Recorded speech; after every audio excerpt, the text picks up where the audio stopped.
Well, I'm now talking to Alex Green of IHS. Alex, the Internet of Things is a huge subject. How is it defined by IHS? Well, for us, we don't see the Internet of Things as about any one product or one technology or one application area. It's more of a wider concept about providing connectivity and intelligence and sensing capability to a range of device types that beforehand weren't connected and didn't have this functionality. So it is a pretty broad concept, a broad spectrum, and it can be about connecting a lot of different things. People talk about machine to machine a lot with IoT. And machine to machine is a key important part of the IoT definition and ecosystem.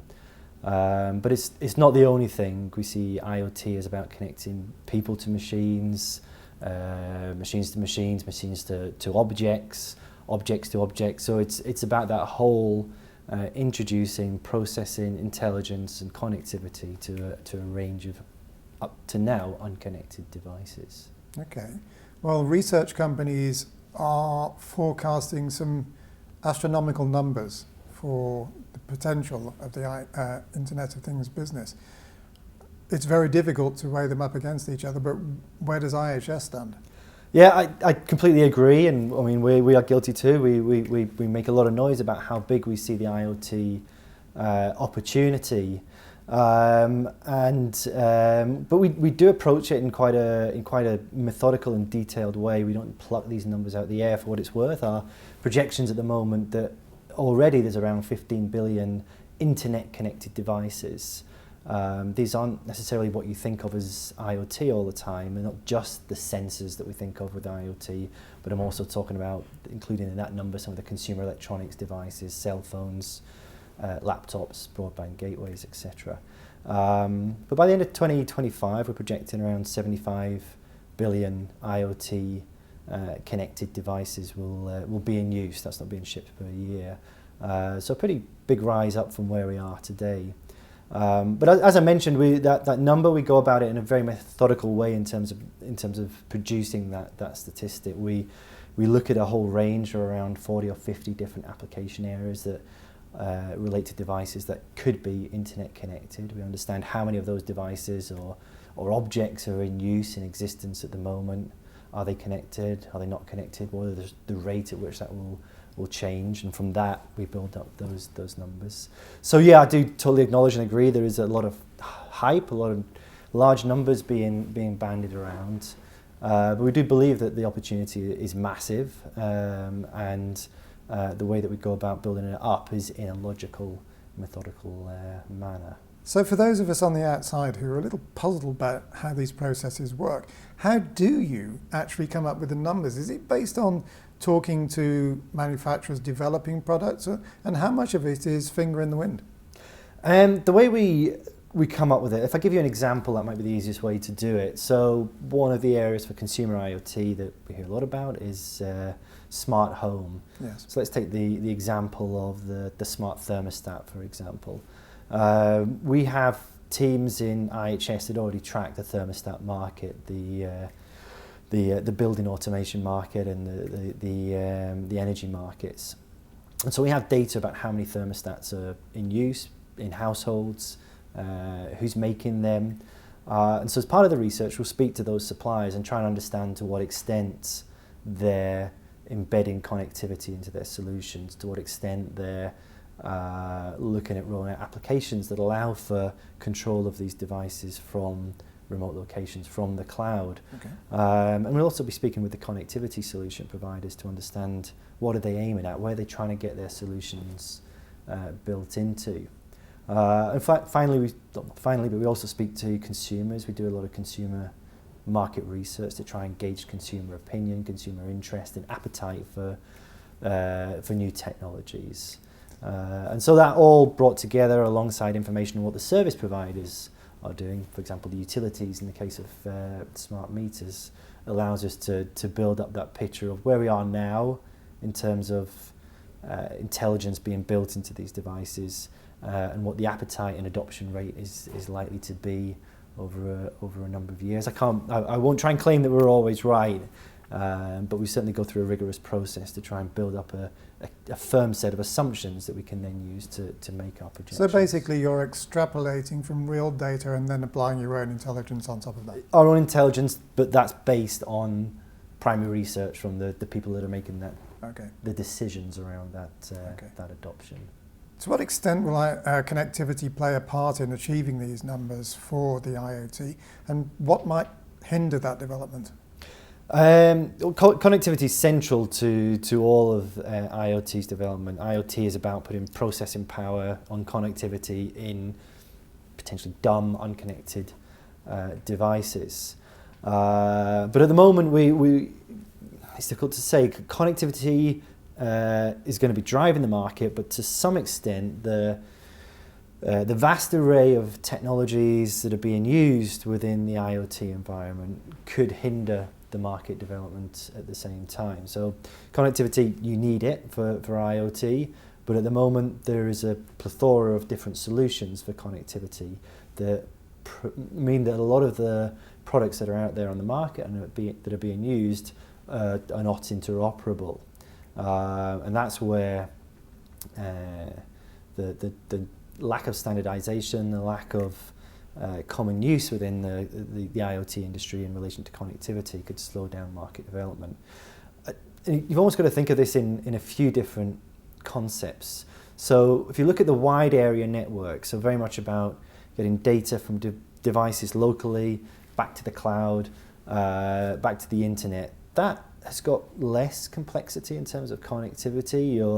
That data will either be going through a fixed line network, such as a fiber or DSL network, or through a cellular machine-to-machine network. And the range of solutions and standards there are relatively small. But it's more in the personal area network, the local area network, where low power wireless technologies are playing, that there's a greater level of complexity in the terms of the different solutions that are being used, and this is where there are problems around interoperability. And if you take, for example, or maybe just taking a quick step back, 802.11 is obviously pervasive, it's everywhere in terms of a local area network standard, but for a lot of the IoT applications and markets that we're talking about, 802.11 is overkill in terms of throughput, in terms of power consumption. It's been discussed many times, and to address that there's a range of low power, often low data rate, low throughput technologies that are being used in IoT applications. I'm thinking of things such as Zigbee, Bluetooth Low Energy, DECT ULE, range of 802.15.4 solutions, and lots of proprietary technologies. And new ones on the block too, such as Thread. And these technologies have been designed because there is this need for low power, low data, low cost solutions for providing this connectivity. But certainly in some markets, particularly like the consumer market, where consumers may not understand necessarily that they buy a smart plug from one supplier and a smart plug from another supplier, and they're using different connectivity technologies, this can be a barrier to market adoption for IoT. There are some industries where it doesn't necessarily matter too much. If I take, for example, potentially building automation, you tend to be buying complete solutions for your building here. You're not buying piecemeal additions to your building automation solution. Sure. And so the fact that there's not standardized connectivity technologies that are being used is a little bit of a less of an issue. But in markets like wearables, consumer-related markets, smart home markets, that lack of standardization could present somewhat of a problem to market development. It's not stopping the market's still taking off well, but it's there as a barrier to more rapid adoption. Bearing that in mind, do you think that in order to facilitate the rollout of the Internet of Things, it would be helpful if there was sooner, perhaps rather than later, some consolidation in the connectivity sector? It would be helpful. Whether it will happen is another thing. I think we will see it to some extent. There'll certainly be a move away from some of the proprietary technologies. proprietary versions of 802.15.4, sub-gigahertz wireless technology, proprietary 2.4 gigahertz solutions have been widely used in the market historically, but we do think that will go in favour of more standards-based solutions. Right. And I think we've seen some good examples of that. We think around sports performance devices, where sensors, heart rate monitors, pedometers, that kind of thing, connected to a watch or a smartphone. Historically, that would have used proprietary technologies, or certainly technologies that weren't being widely used by the industry. But we've seen with Bluetooth Low Energy, for example, in the sports performance area, a pretty rapid move away from those proprietary technologies to a standards-based solution. So I think we'll see that happen to some extent. Some industries is more important than others, and so in some areas, particularly consumer areas, that we think that will happen faster. Other areas where the need is a little bit less, it will still take a longer time for standards-based solutions to really erode that share of the proprietary solutions. Okay. As the consolidation with the actual standards, we will see that to some extent. I think there are a lot of standards that have been aimed, technologies based on standards that have been aimed at the IoT market, and there is definitely going to be a number that we think will win in different applications, and we may see others drop off the radar over time. So which application areas do you think will drive the IoT market, and how will they vary? Well, it's one of the things about IoT is it isn't one industry, it is many different industries. In fact, it is, the majority of the industries that we talk about, and they're all approaching IoT in slightly different ways. In terms of our projections and numbers, we have the industrial segment as offering the largest opportunity for IoT in the medium to long term. But that industrial segment encompasses a whole range of sub-industries within itself, from sort of the utility meter power market to industrial automation, building automation, transportation systems, oil and gas solutions, and even retail to some extent there as well. So that industrial is the biggest area, but it's actually pretty wide in terms of the many sub-industries that make up that. Yep. After the wider industrial area, the next largest application area we see is the consumer market. But we maybe just need to caveat there, we are including some devices there that you may not think of as IoT. I mean, I'm talking about all internet connected devices there, so we'd be including things such as residential gateways, tablet PCs, that are consumer devices.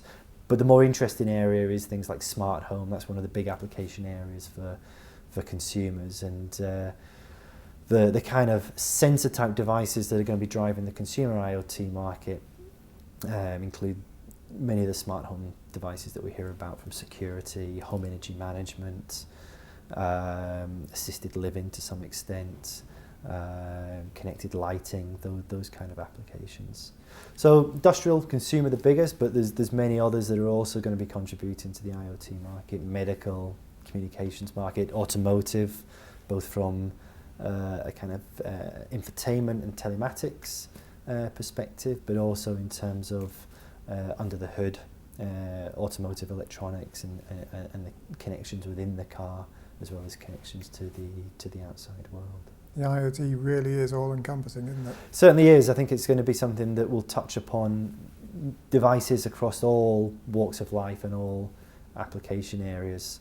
That's the good thing. The challenge is that each one of those needs to be serviced in a different manner, in a different way. There's particular requirements, particular needs for every single walk of life, as you put it there. And so there's not one size fits all solution to enabling IoT to really allowing the IoT market to grow in the way that we're forecasting. It has to be quite small scale individual solutions in many cases that's going to really drive the market to its full potential. Well, thank you very much, Alex. It's very interesting to hear the thoughts of one of our industry's analysts. Thank you. No problem at all. Thank you.